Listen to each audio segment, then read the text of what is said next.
I want to stop calling TikTok and Reels and YouTube social media. When we try to express to artists, like, do something more interesting or do something that's not solely focused on your music. We're not even going to talk about the stuff I want to talk about because you have to catch up and you're like 15 years behind the times now.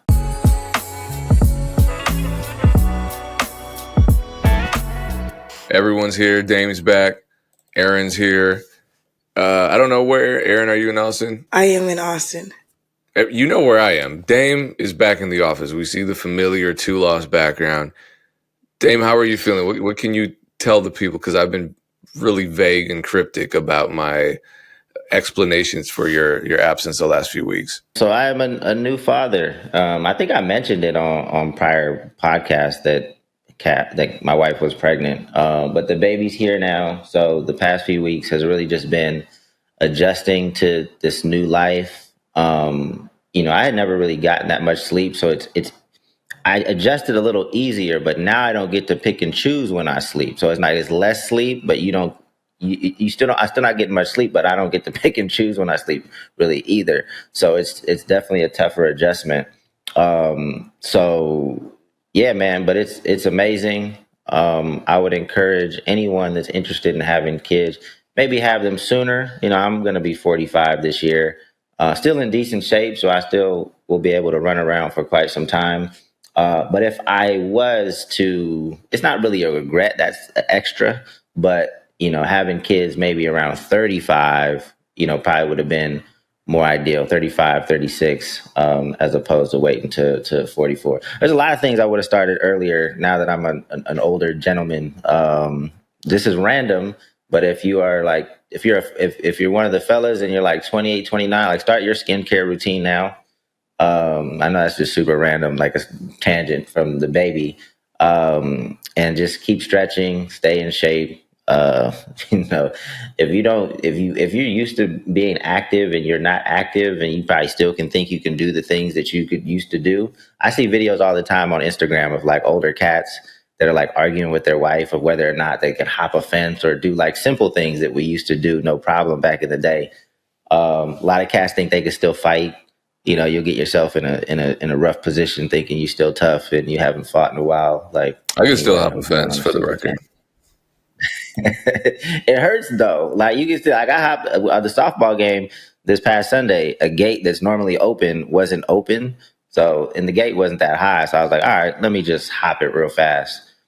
I can hop it, but when you jump on the other side, the landing way different. How tall was the fence? I won't say quite hopped a fence, but something like that maybe a year ago. And when I landed, my right ankle was like, no, you're not a teenager. And I was like, yo, what is going on? And I felt it for weeks, literally. And I was like, that was something that was like, I can't just be like more fit. I got to be lighter so that my joints and my bones can like function better. It was a very helpful moment for my like health journey because I was like, oh, I can move around. Like, yeah, but like landing, I will agree with that. That thing is different. The landing is crazy. It's a different experience. So men, women, everybody, stay in shape. Stay in shape. It'll be part of what I rant about because it connects to kind of the value of time. But before we get too far into it, just a reminder that this episode is brought to you by Two Lost. If you want 3 months free music distribution, use the code MEC. Just check it out. And as always, would love your feedback. Download the app. Feedback, good, bad, ugly, whatever it is, put it in the comment section. Have we been sharing wins? Yeah. Oh yeah. Are we doing that? Okay. You go first, Dave. Awesome. Definitely go first. So I don't know if I want to share this win until we get the contract, but I'm just going to share that we finally have direct communication with Tubi. It was a while, like I had reached out to a young lady a while ago that probably wasn't in the perfect department of what we were llooking for. But I was just looking for a contact and, she was kind of helpful, but it kind of just reached a point where I just kind of stopped reaching out until we were ready. a lot of things are about timing. Tubi, and not just Tubi, like creator is like a big buzzword. Like all these platforms have services for creators and things like that, but specifically, a lot of these streamers are trying to get YouTube creators to bring their audiences over. And it's not just Tubi. There's other streamers trying to do. I mean, Netflix doing the same thing, right? Like they have Pop the Balloon it's a terrible version that's on Netflix, but a version nonetheless. So we have direct communication. First conversation went really well. So we really think this is awesome. There's a lot of similarities between like the conversation you would have like with a label, like once you've built yourself to a point where a label might be interested in what you're doing. But some differences as well. So I'll keep you guys posted on how that goes. Don't want to put the cart before the horse and celebrate too soon, but just grateful to finally have direct communication. They have a whole creator program, and they brought in a new executive to run the program, and that's who we've been speaking with. So we're not speaking with somebody that can't press the button. So keep you guys posted. Congrats on that. Thank you, Erinn. Go ahead and share your win. That sounds good. I'm kind of like you, Dame. I don't want to put the cart before the horse, but I've been working on just some housing plays here, working with some developers who have luxury apartments and luxury complexes to essentially work as somebody who's bringing and highlighting what they have to offer. Because I have such a robust community here, I have a lot of people locked into what we're doing. But personally, I'm like, I want to live in a luxury apartment downtown. And then I was like, how can I accomplish this? And at first I was like, oh, I need to make more money. And then I was like, I could just utilize what I already have. And so I've been talking with a lot of different companies. And one company that we recently did an event with seems to be very interested because they're a luxury hotel and luxury, high-rise complex. And so it seems like I'm finally talking to the right people, and there's a lot of interest. I haven't closed the deal yet. There isn't anything official, but my hope is within the next week or two, I'm locked and loaded, and then I'll be full-time moving into the property next month, I'm hoping. And Nice. It's a property that I really, really, really, really like, and the amenities are superb. And so I'm excited about doing programming for them internally, but also bringing over our community to start living there because Black folks in Austin, especially the ones moving in, have a lot of disposable income. They're looking for great places to live, but we want to be around each other. And so for me to be able to move in and then highlight it to other people, I'm really excited. So I'm going to share it as a pre-rent win because I'm trying to exercise my faith. I'm somebody who's like, well, it's not done till it's done. And then I sabotage stuff in my mind. And then I'm like, I knew it wasn't going to happen. And I'm trying to work on my thought patterns and the way that I see things. And so I'm not going to celebrate before it's finished, but I'm going to believe that it's about to be done. Nice. Congrats. Yeah, congrats in advance. I actually have 2 wins this week. One, my Patreon has surpassed 200 total members. So I'm at 220, 221. And the crazy thing is, and I'm telling people, join patreon.com/DJPayne1 because even the lowest tier members get access to the Discord. I'm always posting collab ideas. And the first collab idea I posted, no disrespect to the producers on it. The first collab idea that I posted, there was a producer named Eighth who worked on it, sent the beat back. We've sold a few leases, I think 3 or 4, because I put it on my page because like, this is great. Very few other producers have completed collabs. Like they mess with them, which is fine, but I'm listening to them and I'm like, yo, this is great. Send it to me. When are you going to finish it? Because it'll be like a minute long. Send it, please send it so we can continue selling more leases. I'm putting it on my platform. So if you think that it's too saturated already, the private Discord, it's not. Trust me. So anyone that wants to come on and collab, please do so. So I can get some of these tracks up. The other win is that I've actually scheduled 2 vacations for myself this summer. So I will be traveling twice, and I never do that. So it's terrifying because I'm like, Congrats man, on that. yeah, I know, right? And so one of the podcast episodes, I'm going to be podcasting from a different state. Nice. Get out the house, Payne. Seems like things are moving. Love your guys' wins. I'll keep you guys posted on the Tubi conversation. But let's jump into this. Actually, I got an update. I want to share. There's an opportunity with 24/7 Artists. It's a contest that Two Lost is supporting. It's called The Drop.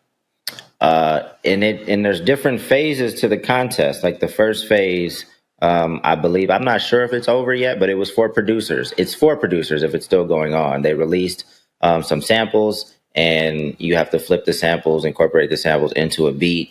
And I think the next phase is now when they have the beats they selected, artists tap in, obviously create some music with those beats. And then the third phase is graphic designers tapping in to create some artwork.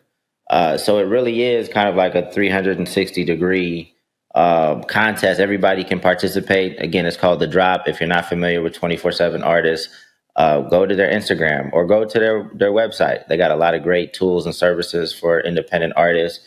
Great people over there. Yeah, participate in the contest should be pretty dope. I believe they haven't told me what I'm doing yet. I'm a guest judge. I don't know what I'm judging or when I'm judging, but I was told I'm a guest judge, so I'm tapping in. I'll be judging some phase of the contest. Wait, hold on. Another update. We just hit 4,000 subscribers on YouTube, so shout out to that. There it is. And I know it's not like we don't do crazy numbers, obviously, but That was the wrong effect. but I'm constantly being hit up with the value that we provide, even when we don't know it.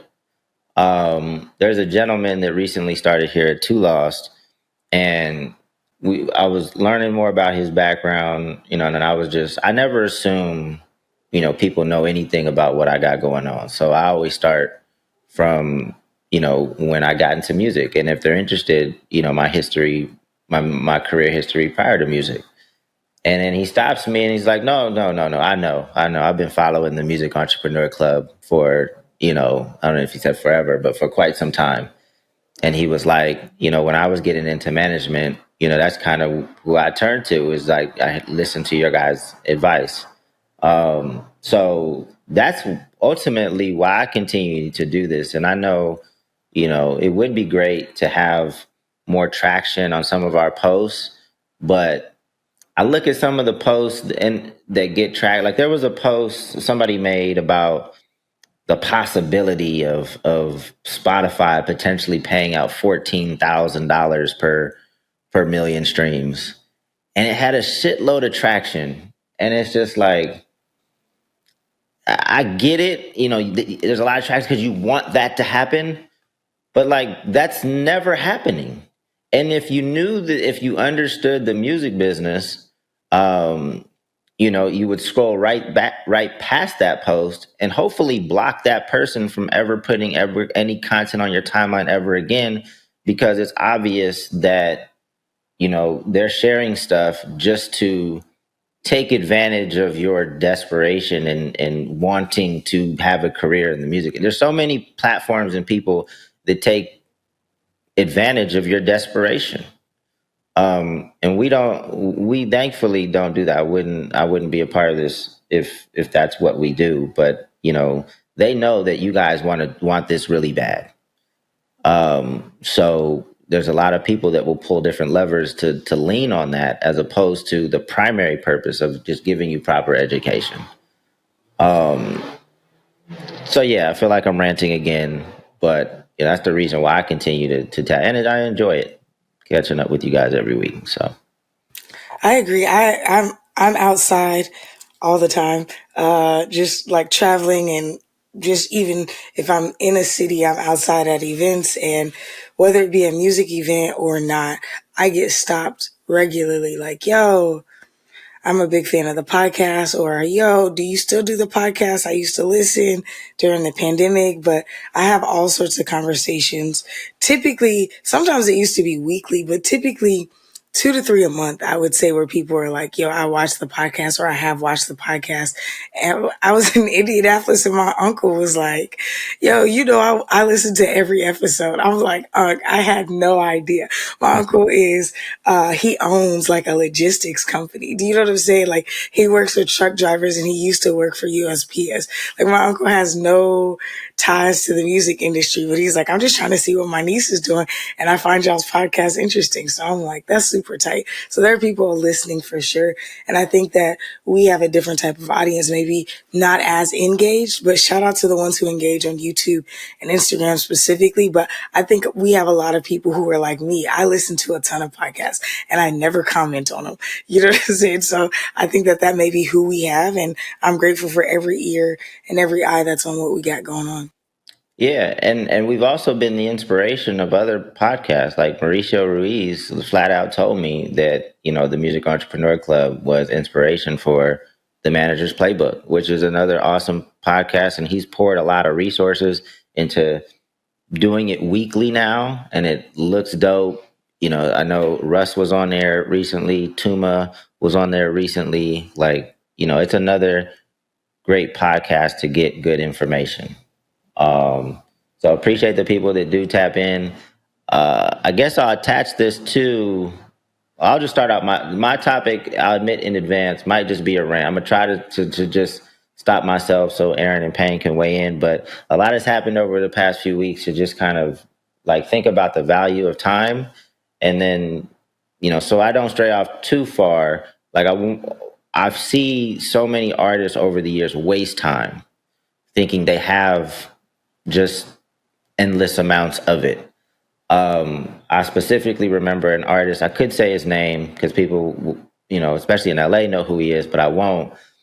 This was early days, Funk Volume. We shared the same business manager, and we were in his office. And this particular artist was about to sign a deal with Sony. I didn't know him that well, or else I would have weighed in. And I didn't know that much at the time too. But I probably would have given him more of my opinion if I knew him better. I've learned over the years, like, some people don't want to hear your opinion if it doesn't align with what they're already thinking. A lot of people, that's artists in general. Well, probably more than not. But anyway, he told me that he was about to sign the deal. And part of the reason that he was going to sign the deal is because even if it didn't turn out to be a good deal, eventually he's young enough to get out of it and still be able to build some motion independently. And if I told you the artist's name, you'd realize you probably hadn't heard from him since he had the buzz around the time that he signed the deal. It didn't work out that well for him. So I would just encourage young people, everyone, to just really value time. You don't know how much you have, and you want to make use of every day. A lot of artists still have to learn from their own mistakes, like very hard-headed. And, you do that. If you still have to learn from your own mistakes, you're going to waste a shitload of time. So that's where the value, if you have mentors, they can help you save a lot of time. This podcast hopefully can help you save a lot of time. Just get out of your own way. There's so many artists, it's just self-sabotage left and right. And things change so fast. You just don't want to waste. I'd never want to waste time, so even, because I was talking a few weeks ago, we were dropping a sketch every single day. We stopped doing that because, the fellas really couldn't deliver what I needed to make it less stressful on me. And I'm at a point in my life where I have to let go of some things, with the baby and different things that are happening. And I just told him, I was like, look, even if the only thing that came out of this time, like they dropped more sketches in that amount of time than they probably had in the past 2 or 3 years. I was like, look, just keep up the same. If the only thing that we've accomplished through this is you guys are now more active, like that's a win. But for me, like I needed a certain way in order for it to be valuable to us. Um, so we stopped doing that. But Ja's more active. All the guys are more active now, so that was positive. But just go back to just make use of your days, and education helps you save time. I'm sure you guys have stories of artists that just continue to waste their days away. And Oh yeah, but everybody. I mean, it's just the biggest thing is just not putting stuff out when you have the power to put stuff out. I hate that because there are people that have great music and they're just waiting and waiting and waiting for the right time or the right situation or the right deal, and it's like, man, it's been years and years and years. But having said that, the craziest thing, and I've talked about this, the most frustrating thing is to sign a deal with a label and then have them put your career on freeze. I'm not saying it happens all the time, but it happens often enough. And I think that's the most terrifying thing. I think it's more terrifying to sign a deal, get the money, even if the deal's fine, and then the label just prevents you from dropping anything. And I don't know what the way around that is other than just saying, you know what, forget this contract, let them come after me because my fans need to hear from me. Otherwise, it's over with. And Ryan, sorry to cut you off, Payne, but Ryan actually posted something recently about that. Mhm. You can put it in your contract that they have to release music within a certain time period, or you get out of the contract. You can bake that in if you that's know smart. to do that ahead of time. Yeah. No, you should, because that's the career killer. And oftentimes, people, it's like going to the store and thinking you really wanted this shirt. Oh, I'm going to wear this. I'm going to wear this. I'm really excited about it. And then you realize, yeah, this is a little too eccentric for me. I can't wear it to work. I'm not going to wear it out. And it just sits in your closet. And, 5 years later, you're like, oh, damn, garage sale time. And that's the artist, because you have so much going on. If you're a label and you have a lot of money and you're signing a lot of different projects that you're excited for, it's just another shirt in your closet, but to the artist, that's their whole life. So that's what's frustrating. And I think I'd rather, this is going to sound messed up, but as an artist, I would rather sign a deal where I can drop music, but the deal is unfair. But at very least, I have some relevance. I deal with the deal. I get completely screwed over. And then the light at the end of the tunnel is that I've actually built momentum throughout that, say it's a 3-year period, 5-year period. I've at least built the momentum. Yes, the artist took the majority of my money. I don't have what I should have, but I can at very least parlay that into something else. If I go radio silent for 3 years, I can't walk out of that situation with leverage. You know what I mean? So that's my addition to that. That's happened to us before. Thankfully, it was only a year, but that year can make all the difference. Yeah. I think the signing the bad deal thing is part of self-sabotage as well. I once had an artist who knew they were signing a bad deal, and I was like, don't sign this deal. And they were like, I just don't want you to talk to me about this anymore because everybody signs bad deals. So I was like, cool. I just stopped talking to them about it. Huh? Yeah, and then 3 years later, after no music got released, he was still trying to release the same stuff that he had recorded, and one of the label heads got outed as a predator. The other label head was literally trying to sabotage him because they were jealous. It was a whole thing. He came back and was like, I should listen to you. I was like, I know. And he was like, I mean, I'm telling you, that's not the proper thing to say. I was like, I'm not about to coddle you because you literally told me not to talk to you about making a terrible life decision. He was like, yeah, it just slowed me down so much. I was like, I know. And then he was like, would you help me? I said, no, actually, my door is closed to help you with anything from now on. Do you know what I'm saying? Because I'm like, It took you 3 years to realize that I had sound advice when I was helping you for free. I took you on tour for free. I was helping you pay your bills for free, making sure you had a fair merch split. We didn't take anything. You know what I'm saying? It's just like I was looking out for you because I realized that you needed help and a leg up.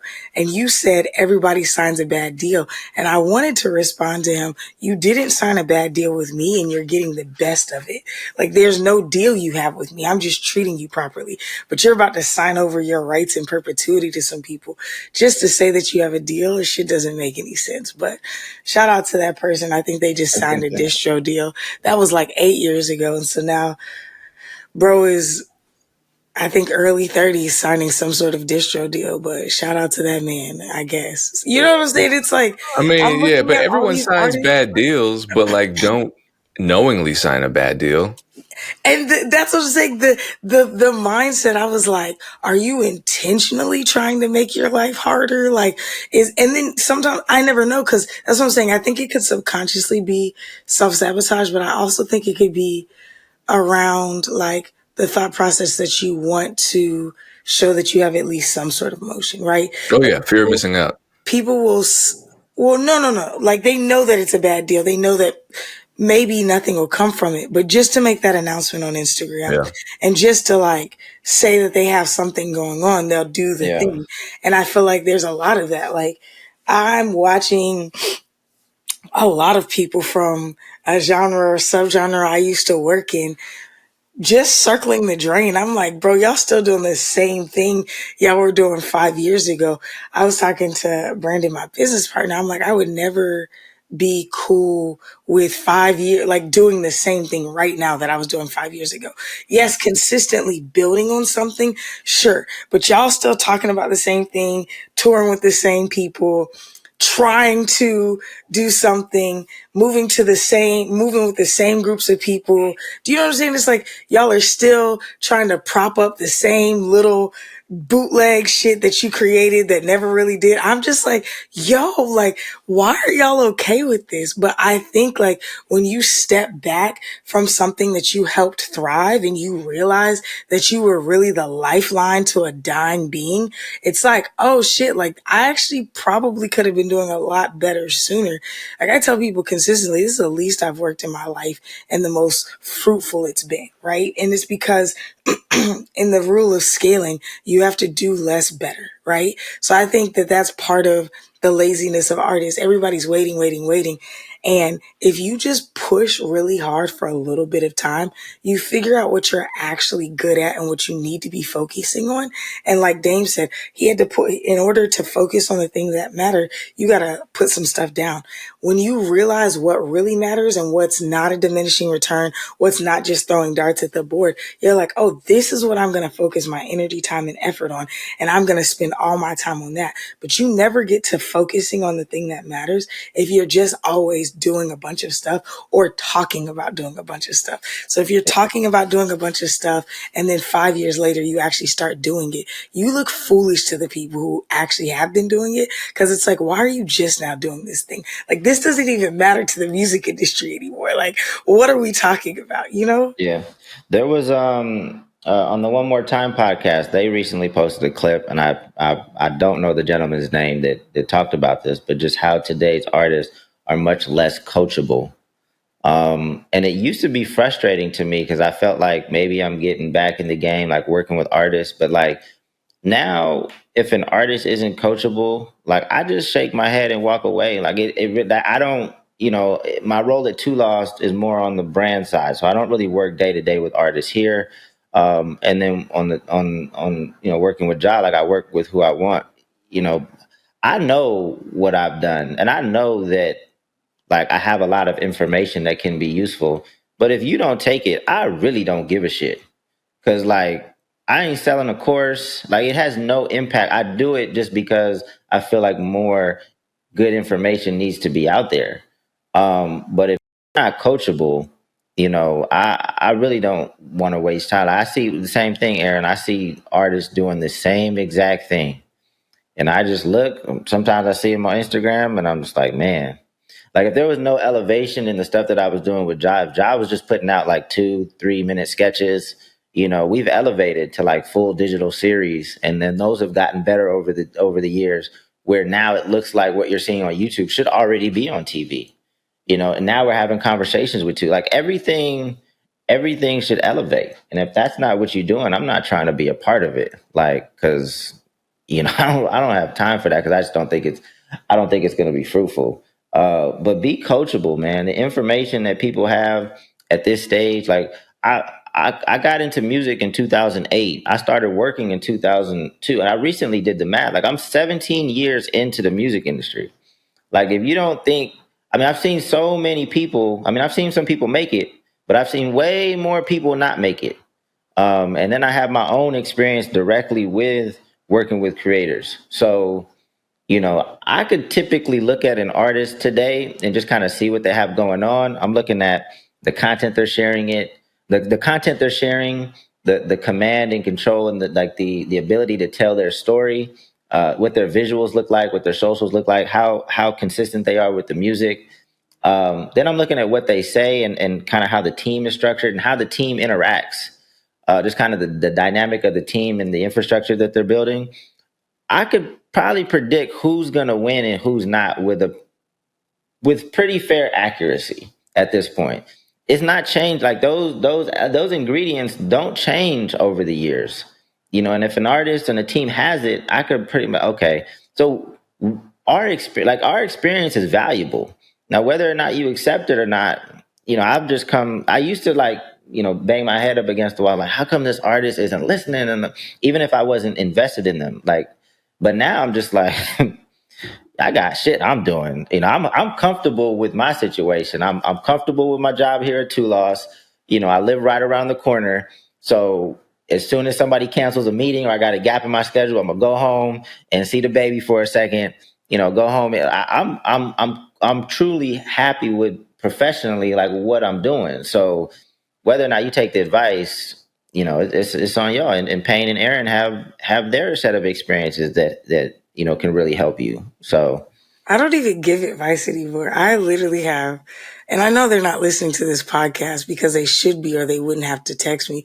But I have already, this is what magnified my disdain this week for people or scenes that I used to work in, because it's like, people are hitting me to ask me for advice that I haven't communicated with in 2 to 3 years. One of them, it's been like 4, almost 5 years, reaching out for help. And I'm like, I tried to help you so much and you didn't keep the relationship alive. In fact, you shit on the relationship. I went through some foul shit with one of them.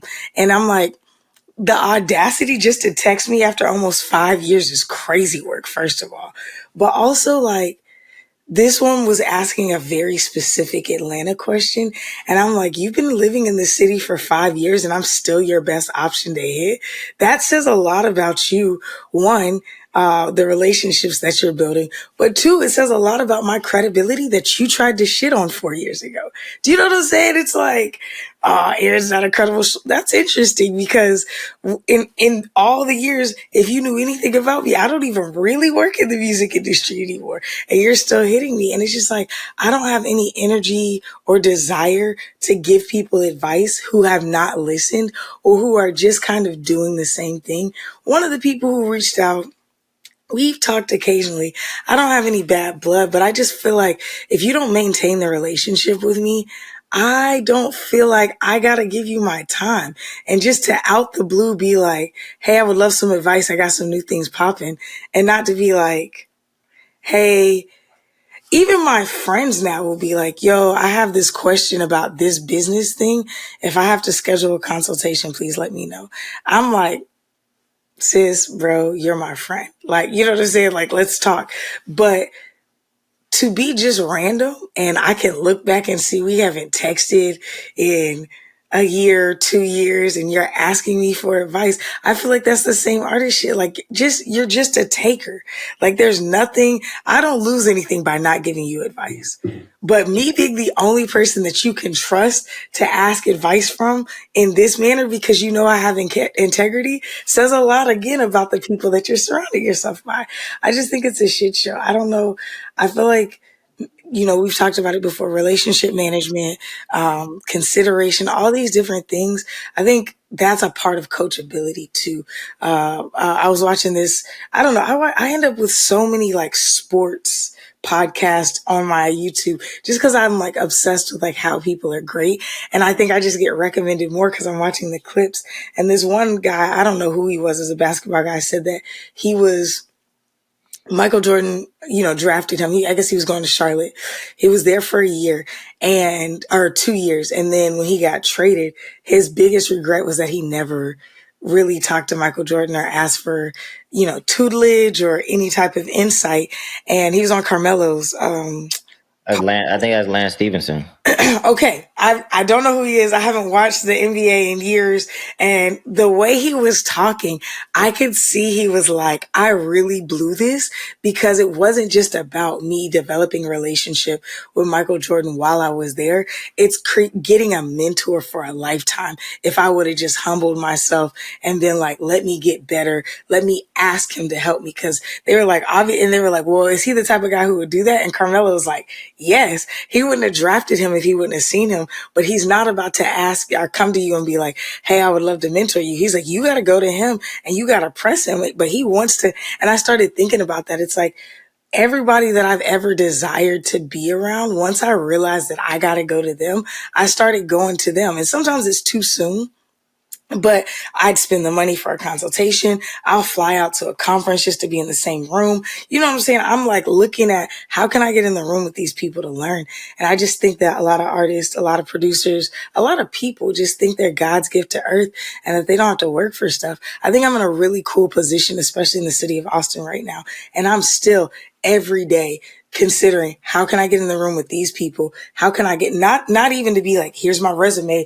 I run this event and I do this thing. I know you've seen us. Like, I just want to talk to these people. And typically when it comes back around to who I am and what I do, it opens up even more doors. But there's got to be a level of humility where you're like, regardless of what I have to offer the world, regardless of what I've already done, let me get around people that have done more so that I can ask questions and soak in the game, you know? Yeah. We got it. We definitely got to get to another topic. Payne, we want to transition into your topic? Yeah, so this was interesting. Shout out to Jane and Indie Babies. I was on her TikTok live, and this is where I even learned about this, which kind of shows that it hasn't gotten super mainstream traction, because sometimes these kinds of stories do. But I have some questions about this, and I think I asked you guys about this. Just initial reactions, first of all.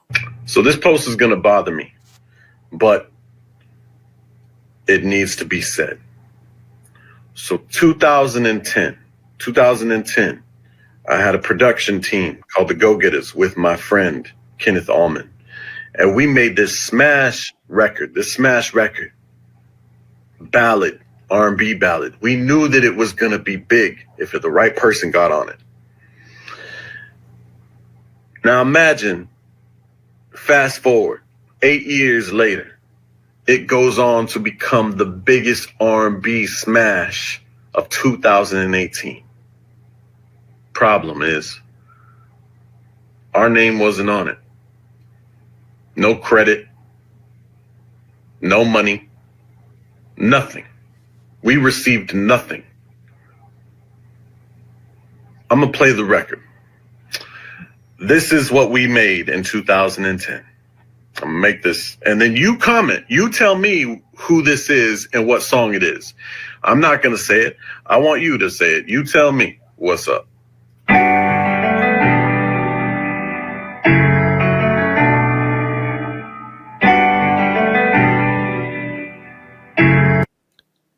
Anyway, it ends with him, I think, asking. You tell me. Here. What should I do? Asking what he should do. So, thoughts on that? And this is a recent post, right? So we're talking about a span. This is a very recent post. Yeah, this is from this year. This is a span of 15 years, essentially, because they said they made it in 2010. They knew it was going to be a smash, and then somebody used it eight years later. Quick. And this video is coming 6 or 7 years after that, even. Yeah, I mean, lots of artists know things are going to be a smash, right? I would say All the times people know something's going to be a smash, probably point 0.00 something percent of the time, like it actually is a smash.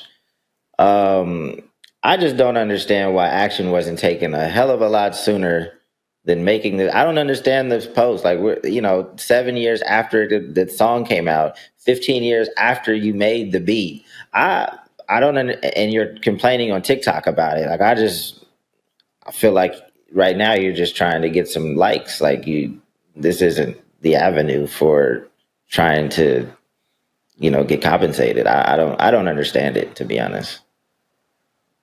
And he's a weak ass storyteller. Like you could have told it more in a more compelling way. I'm like, at first I was like, is he a songwriter? Then I realized I'm like, he's a producer. Cause some, like at least not every He's both. He's songwriter. both. Oh, okay. I'll say not every songwriter, but I have heard some just incredibly compelling stories from songwriters because they just can tell stories in multiple mediums. But I was like, bro, what in the jelly roll is this post? Because it was so like, mind you, imagine this. I'm like, what's the point? But also get a lawyer. Like, I'm so confused. I'm with Dame. Like, what did you think was gonna happen? It's ambiguous what that song is. Also, I didn't even look at the comments. I think I know what that song was, but 2018 was a long time ago. So it's like, why What don't song you is just it? say what the song is? Like, what is this It's about? LMA. It's an That's what I thought. LMA I thought song. it was the LMA, the feeling song. What is it? Gut Oh no, it's feeling? not feelings. It's tripping. I think. Oh, okay, I see. Okay, Yeah, yeah, yeah. yeah. I was like, He was right. It was a hit. I'm like, this is an LMA song, I think, but I wasn't sure. I just don't know why you wouldn't say what it was. Also, again, why are you on TikTok? I don't like grown men on TikTok unless you're trying to be a comedian. Like you try, or like, you know what I'm saying? Wow. It's like have a purpose here, sir. Like, no. Like, okay, you're a producer though. Do you know what I'm saying? Like, I Yeah, just but feel so like, is he. In producer's defense, no, do something productive though. Like be a comedian, tell a story, produce a beat, teach somebody something. I'm just saying, no shot. I just don't understand people like over the age of 40 who aren't doing anything productive on on TikTok. Do you know what I'm saying? Like maybe it's just a bias. I just think it's a young every shot, Aaron, every shot. I just think it's a young person's game. I'm in my 30s and I'm still like, what are y'all doing on this app? Do something productive. Like teach somebody something or be funny. But this is like gossiping and looking for views so that you can monetize your channel. That's what it looked like.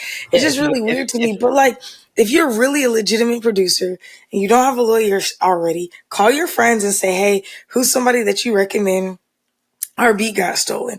Like 7 years later is crazy because you may be past the statute of limitation, first of all. So like you just being, and maybe that's why he got on here because he finally was like, yeah, I should sue.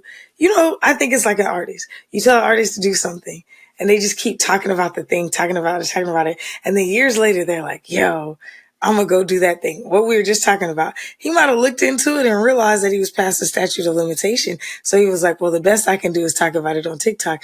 But I just think it's weird. Like, huh?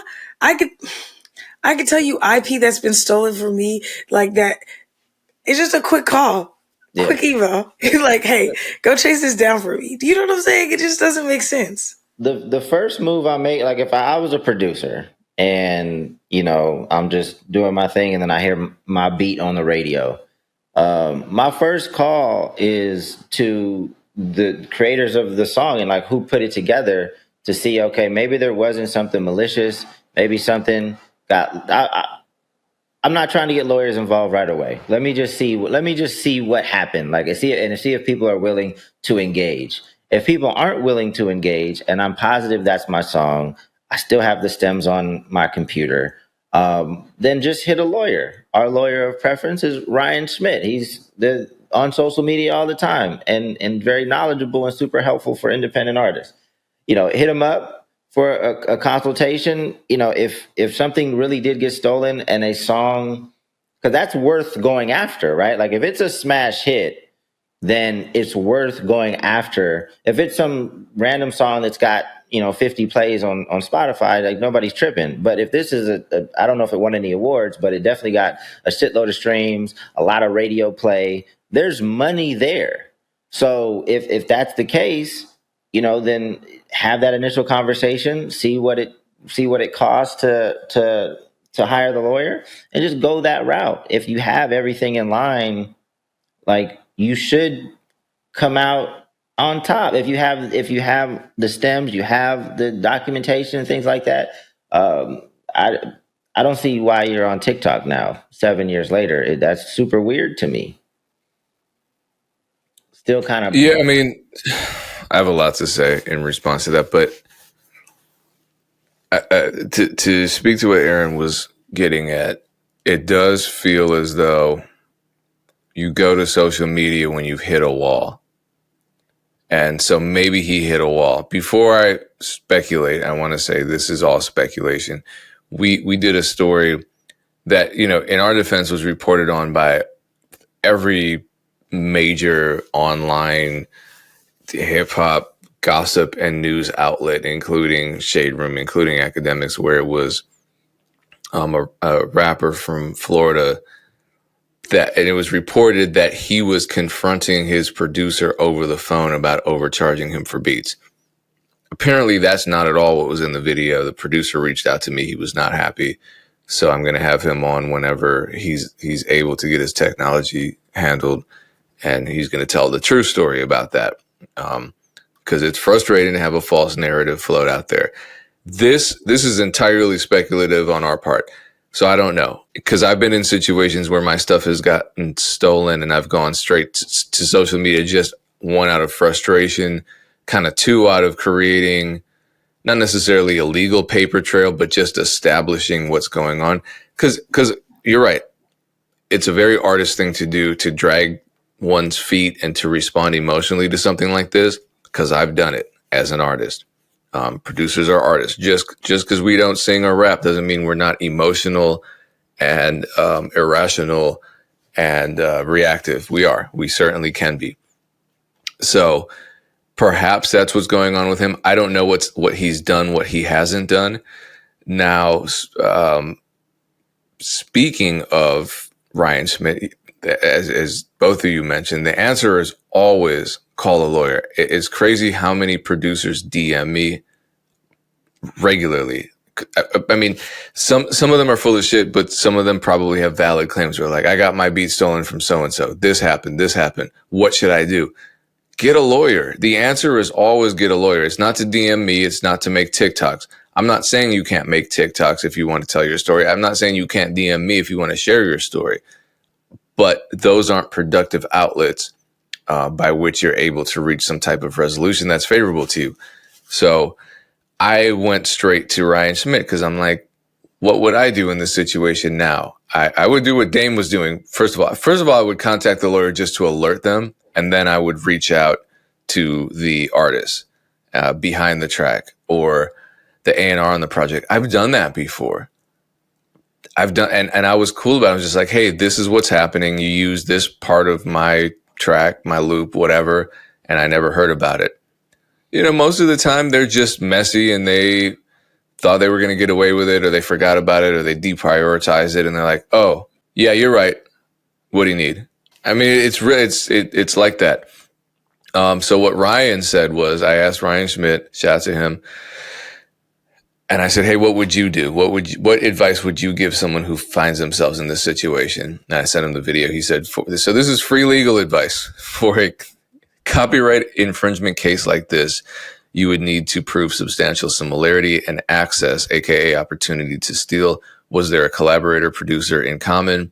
Was this shared with a manager or A&R of the hit song? So, finding some kind of trail that would establish a connection. I would ask, what connection do any of the parties or collaborators have to you and your production team? This is the crucial legal connection. I'd also be curious when they heard about this and why they didn't speak up sooner. You have 3 years from when you found out or should have found out that your work was infringed. You lose a lot of leverage with labels if you raise the issue after that statute of limitation passes. He could hire a lawyer to send a demand and threaten a DMCA takedown if he doesn't get publishing, but it is a long and frustrating road ahead. Labels gaslight the hell out of musicians with these claims. And he says, as I'm sure you've seen. I'm like, yeah, and usually what happens with me when the label gets caught, because it's happened to me so many times, and the label's just like, oh yeah, this is your track, this is copyright infringement, but we didn't facilitate it. The person that delivered us the product did. So you have to take it up with them, and we're not paying you shit because it's not our fault. And then it's like, okay, well, what do you do then? So that's when you hit a wall and you think, all right, I can either really try to negotiate in good faith or go nuclear and, or just walk away. And I think most people walk away, and that's why this continues to happen. But the statute of limitations on paper is 3 years, but there's an asterisk by it. And that's why I think Ryan Schmidt was a little vague with his language, and I'll show you what I found. Law is like foreign speak to me, but there's a Supreme Court case and subsequent ruling. So yes, three years is the statute of limitations, but in a case after the fact, the Supreme Court concluded a copyright owner possessing a timely claim for infringement is entitled to damages no matter when the infringement occurred. But the problem here is they say a timely claim. So what does that mean? And that's the problem with legal language. It doesn't mean anything until you make a case for it meaning something. You know what I mean? Like if this guy had said, well, I was in a coma in 2018, so I couldn't file it. That would be reason to, I think, establish that as a timely claim and say, well, he had no way of possibly hearing this track. So how would he file it within that 3-year statutory period? You know what I mean? So regardless, I think the lesson is to act quickly and act reasonably and know that you have a lot of different options to act. And ultimately, you don't want to be in a situation where you're asking the public. Again, I don't know if this guy is actually asking the public for real legal advice. I don't think so. I think he's doing it for clicks and to blow this story up. And I think probably I don't know. Is it smart at this point? I don't know, because that could piss the people, the label off more. I don't know. Well, if he wanted more clicks, he should have put the artist's name in there, the picture in there. Like obviously the artist is much bigger than him. What I just want to reemphasize is like, don't be super impulsive. Like once you find out somebody has taken your stuff, because like people take Ja's stuff all the time and post it to their page. Like everybody's trying to grow a page, even if it's not their content, right? There's a lot of pages out there just stealing content. Ja's stuff gets stolen all the time. So with the Lesbian Homie recently, we drop episodes weekly and we sell the whole thing direct to fans. What we found out somebody was doing was they purchased the season and they were sharing clips that we didn't even release yet. Right. So I reach out to him on TikTok and be like, hey, man, appreciate the support, but we haven't released these clips yet. And he responded, was like, oh, my bad. It was just a fan. Like it was a fan. And he took it down and he circled back. And I followed him from Ja's page to like thank him for the support. Just keep it cool. Like keep that person as a fan until you realize somebody is malicious and they don't give a shit. Like, all right, then we're going to resort to different tactics, get legal involved, Payne can call him a bitch, all the thing Payne loves to do.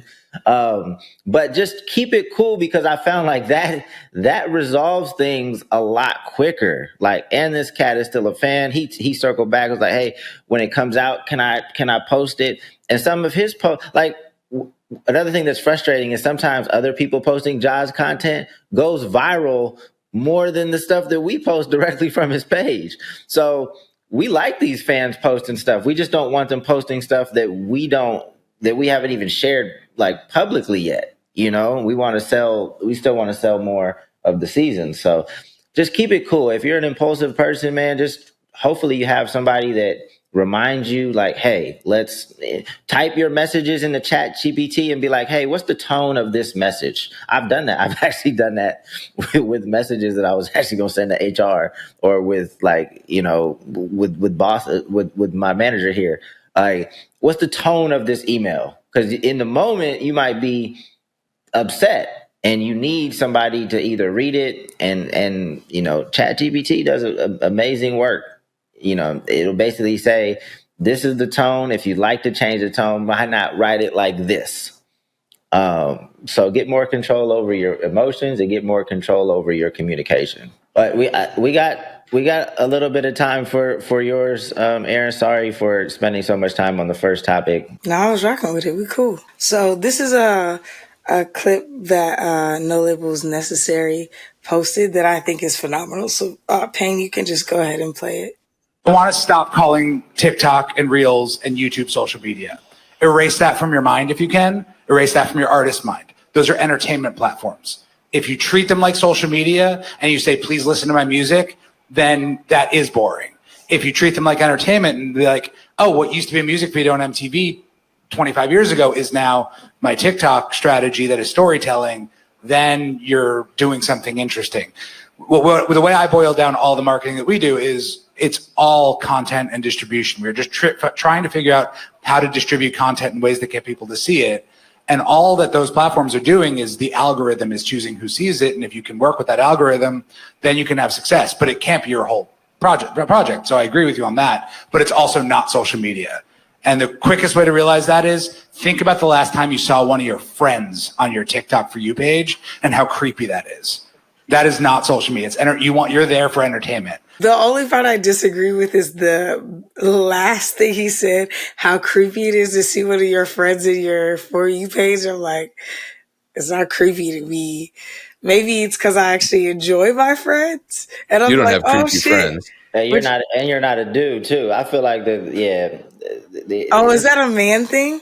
No. What I'm saying is, like, I've never seen anybody's For You page that's a guy that doesn't have like women, and even if you're not clicking on women left and right, I feel like they force stuff into your For You page that. Oh, it's gross what they do because it's not. Never mind. We don't need to get into it. I think they feel like there's just some like men can't resist certain things, so they're gonna force it into your For You page. So yeah, I don't think our For You, like my wife's For You page is stuff that she watches and clicks on.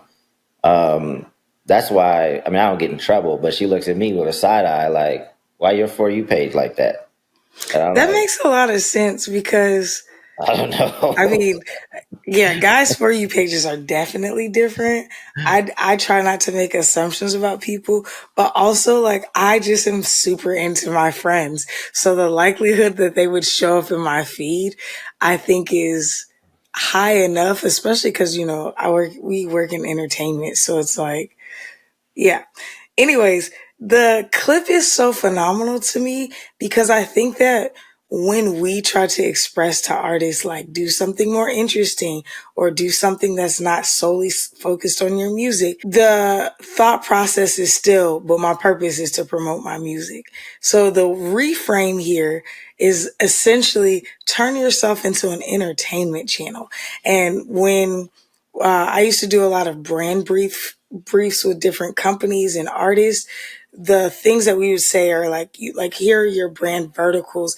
They're defined by these handful of things, but like it's the intersection of what you enjoy and what your audience also enjoys, and not just your like outside of your music. So we're like, where do you intersect with your audience outside of your music? So like, are you into basketball? Do you like yoga? Are you into holistic living? Are you straight edge or whatever? And we'd find these things, and then we'd be like, 1 out of every 5 posts needs to be your music. Everything else needs to be one of these things, right? Otherwise, you're just a promo page for your stuff. If you have a robust audience, a cult following, you can just be a promo page for your stuff. But if you're building an audience, you need to aggregate them from another place, right? And so a lot of times you tell somebody to do this, they're like, oh, that's too much work, or like, okay, yeah, I hear you. And what happens is they'll drop 3, 4, 5 clips of their music. And then occasionally they'll be like, oh, I'm gonna post it at the gym, and it doesn't convert. And they're like, see, I'm just going to go back to posting my music. And it's because you haven't built a native audience around the other things that you do. And so the way that he's talking through this, he's just like, turn yourself into entertainment. I think about if you were to see yourself as Netflix, and be like, what are the shows that I want to run on my channel? Or see yourself as somebody who is not just a content creator, but more of a holistic brand.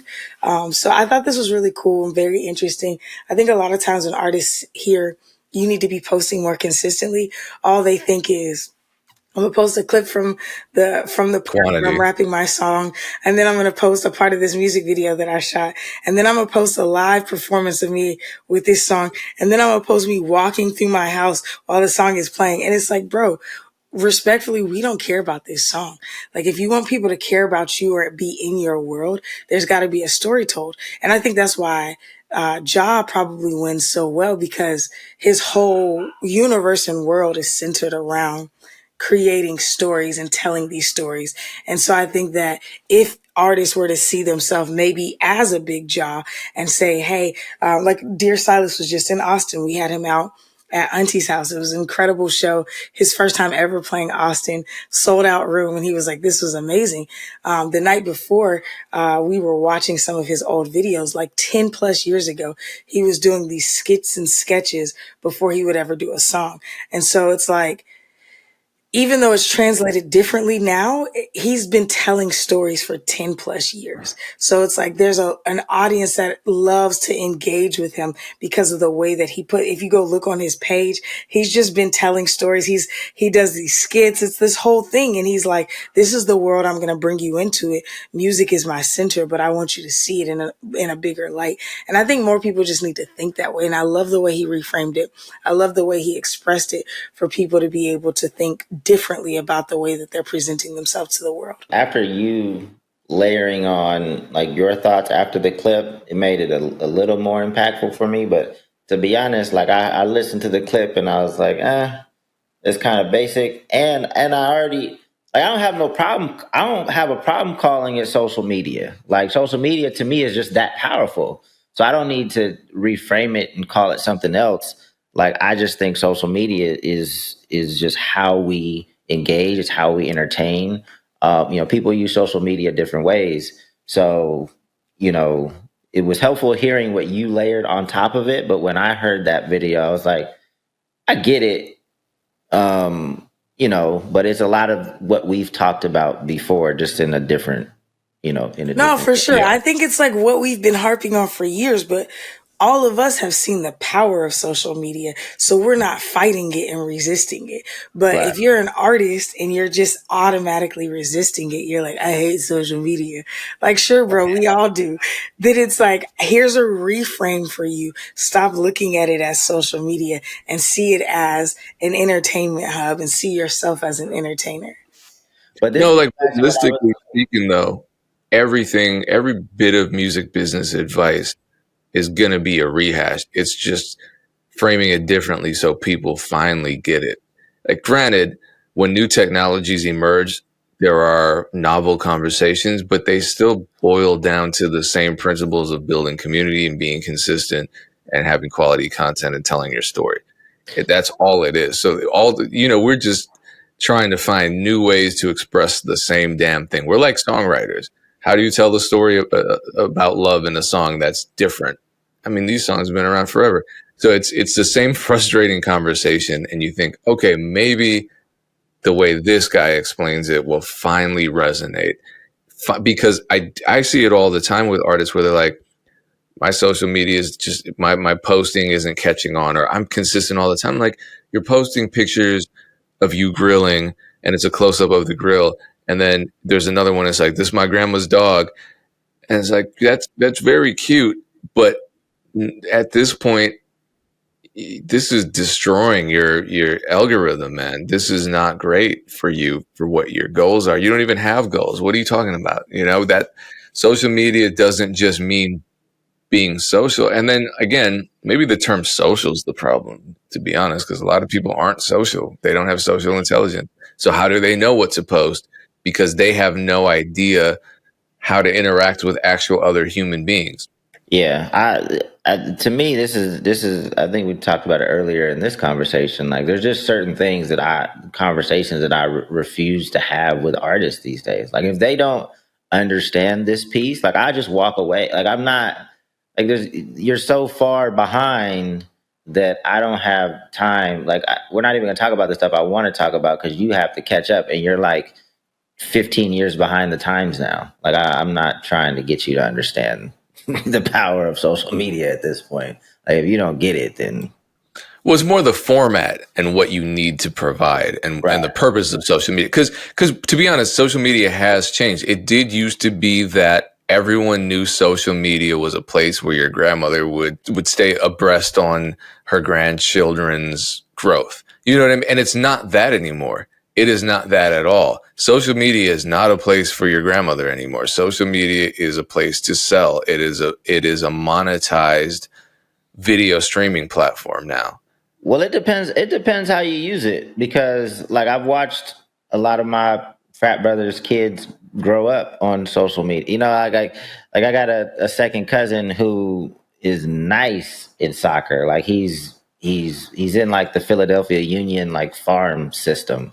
And I've watched him. I've only met him in person probably twice, but I've been following him ever since he was, probably 5 or 6, like dribbling a tennis ball like it was a soccer ball. I still use social media like that. Like, I feel like I know I know my friends' kids better than they know me, for sure. Because it just depends on how you use it. Still, there's a lot of people still on Facebook. People sleeping on people. Facebook has some amazing tools for creators. They just don't work. If they had like more, like, they have really good ideas. Like, they have really good in that business suite. Like, I've been exploring it more and more. I'm like, there's some really dope tools here to like engage and grow your. I know I kind of switched topics, but like, to engage your community, like different mechanisms for top fans and things like that. There's some dope tools in there. It just, Facebook now is so glitchy, and the features on the app are different from when you upload stuff on the desktop. It's wild. But anyway, there's what I was meant to say was there's still a shitload of people on Facebook interacting and engaging. It's probably skewed slightly older, but still using it in the same way which you're talking about, Payne, of just keeping abreast of what family's doing and friends. No, but no matter what, they're still going to be seeing these monetized surfaces. No matter what they're posting, they're still getting inundated with the top performing videos, which are now monetized, which wasn't like that 20 years ago. So all I'm saying is it's changed. Yeah.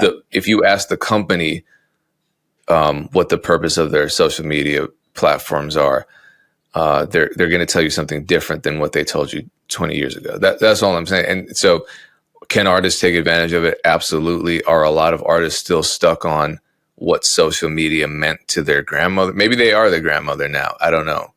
But yeah, a lot of artists are stuck in that old view of what social media is.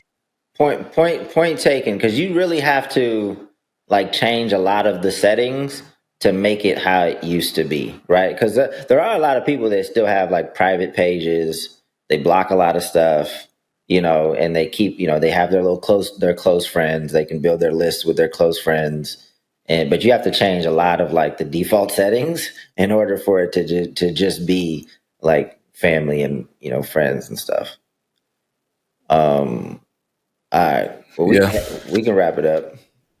Well, don't change your default settings on your music releases. Go to tolost.com, use the code MEC, type in MEC on tolost.com and get 3 free months of premium music distribution. Get the music out there. Get in the habit, especially if you're not in the habit of consistently dropping music. And I know you have music, beats, whatever, just sitting on your hard drive. They haven't seen the light of day. Please don't sit on songs. I know people say songs can blow up even if they're old, and they can, but they often don't. And your excitement, your connection to them wanes over time. So get that music out there. It's not doing anybody any good. Not you, not the people that don't even know they need the music in their lives. It's not doing anyone any good. TwoLost.com. The code is MEC. Dame is back. We will be back next week, I believe, right? We're all good next week. Yes. Okay, cool. We will see you next time on the MEC podcast. Peace.